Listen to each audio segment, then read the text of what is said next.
সোমবারের স্পোর্টস্কোপে আপনাদের সবাইকে স্বাগত। আজকে স্পোর্টস্কোপ শুরু করব ফুটবলের খবর দিয়ে।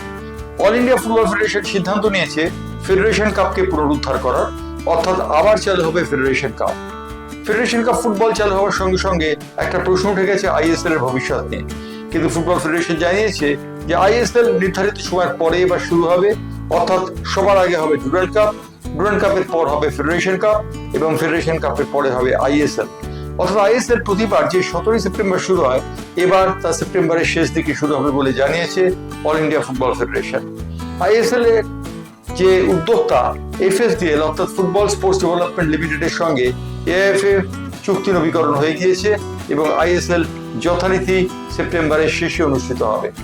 ফেডারেশন কাপকে আইএসএল এর বিকল্প হিসেবে প্রতিষ্ঠিত করা যায় কিনা তাই নিয়ে একটি আলোচনা উঠেছিল এই এআইএফএ সভায়, কিন্তু সেই সভায় স্থির হয়েছে ফেডারেশন কাপের চেহারা এবং চরিত্র আলাদা। ফেডারেশন কাপের সঙ্গে আইএসএল গুলিয়ে ফেরার কোনো সম্ভাবনা নেই। তবে আইএসএল এর আগে ফেডারেশন কাপ হওয়াতে আইএসএল এর গুরুত্ব যে খানিকটা কমবে সে বিষয়ে সন্দেহের কোনো অবকাশ নেই। অন্যদিকে আইএফএ প্রিমিয়ার ডিভিশন ফুটবল লিগে 5 জন ভূমিপুত্রকে খেলানোর যে সিদ্ধান্ত নিয়েছে তা স্বাগত জানিয়েছে ফুটবল মহল। তারা মনে করছে 5 জন ভূমিপুত্র খেলার ফলে আইএফএ এর যে মিশন রয়েছে সেই মিশনটি সার্থক হবে, অর্থাৎ ভূমিপুত্রদের দিয়ে ফুটবল খেলা যাবে। আইএফএ ইনিশিয়াল ইচ্ছে ছিল 7 জন ভূমিপুত্রকে খেলানো, কিন্তু বড় ক্লাবগুলির বিরোধিতার জন্য সেই কাজটি করা সম্ভব হয়নি। আইএফএ সচিব জানিয়েছেন যে বড় ক্লাবগুলিকে নিয়ে তাদের সংসার, অতএব বড় ক্লাবের এই মানসিকতাকে মর্যাদা দিতেই হবে।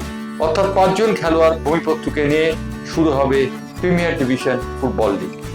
অন্যদিকে যে বিষয়টির দিকে নজর দেব সেই বিষয়টি যে ফুটবলের আরেকটি খবর, ক্রিস্টিয়ানো রোনাল্ডোর পুত্র পর্তুগাল হয়ে প্রথম গোলটি করেছেন। ক্রিস্টিয়ানো রোনাল্ডোর পুত্র ইতিমধ্যেই সুনাম ঝরিয়েছেন এবং তিনি ক্রিস্টিয়ানো রোনাল্ডোর মতো চুলের ছাড় দিতে পারেন বলে অনুমান করা হচ্ছে। এবার আসি আইপিএল এর খবর। আইপিএল এ আমরা সবাই জানি যে গুজরাট টাইটান্স ইতিমধ্যেই শেষ চারে উঠে গিয়েছে।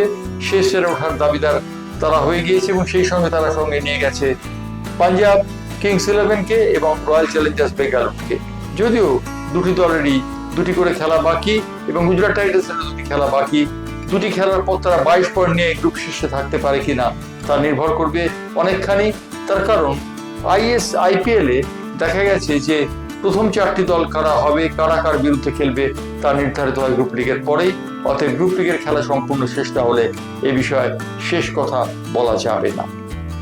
ইতিমধ্যে ভারতীয় ক্রিকেট দল যে ইংল্যান্ড সফর করবে সেই ইংল্যান্ড সফরে নেতৃত্ব কে দেবেন তাই নিয়ে রীতিমতো প্রতিদ্বন্দ্বিতা শুরু হয়ে গেছে। রবিচন্দ্র অশ্বিন বলেছেন রবীন্দ্র জাদেজার নাম। তিনি বলেছেন রবীন্দ্র জাদেজার অভিজ্ঞতা এবং তার দীর্ঘকালীন ভারতীয় দলে খেলার সুবাদে এবং বিশ্বের সেরা টেস্ট খেলোয়াড় হওয়ার সুবাদে রবীন্দ্র জাদেজাকে অধিনায়ক করা উচিত। শুভমন গিল এবং জসপ্রীত বুমরাহ অপেক্ষা করতে পারেন। কিন্তু ভারতীয় ক্রিকেট নির্বাচকরা, বিশেষ করে নির্বাচক মন্ডলীর চেয়ারম্যান অজিত আগারকার, এই 3 জন খেলোয়াড়ের সম্ভাব্য অধিনায়ক হিসেবে চিহ্নিত করেছেন শুভমন গিল, রবীন্দ্র জাদেজা এবং অবশ্যই জসপ্রীত বুমরাহ। মূল লড়াইটি জসপ্রীত বুমরাহ এবং শুভমন গিলের মধ্যে, তা বলে দেবার অপেক্ষা রাখে না।